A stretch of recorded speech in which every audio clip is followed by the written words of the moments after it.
In today's video, I'm going to teach you how to create a private app access token and use it as a bearer authorization key.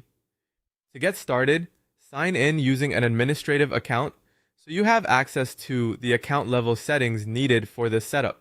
Once you're inside the platform, go to your profile area and open the main settings section. From there, navigate to integrations and then select private apps.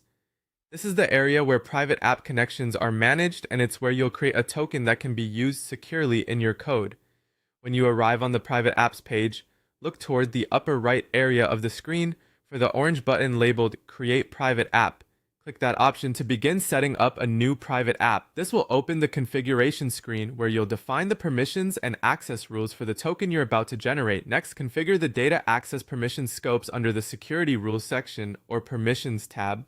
This part is very important because the scopes you choose determine exactly what your private app will be allowed to read, write, or update. Be deliberate here and only enable the permissions your integration actually needs. Keeping access limited helps improve security and reduces unnecessary exposure if the token is ever mishandled.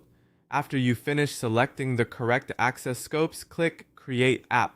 As soon as you do that, the system will generate a secure private access token for the app. This token acts like a credential, so treat it carefully. In most platforms, you may only get one clear chance to copy the full token value, so make sure you save it somewhere secure right away if needed for your development workflow. Once the token has been created, copy the token value and add it to your code headers as a bearer authorization key. In practice, that means placing it in the authorization header using the bearer format required by your API request. Make sure there are no extra spaces or missing characters when you paste it in, because even a small formatting issue can cause authentication to fail. That's the full process. Open the private apps area, create the app, assign the correct permission scopes, generate the token, and place it into your request headers as a bearer key. If you follow those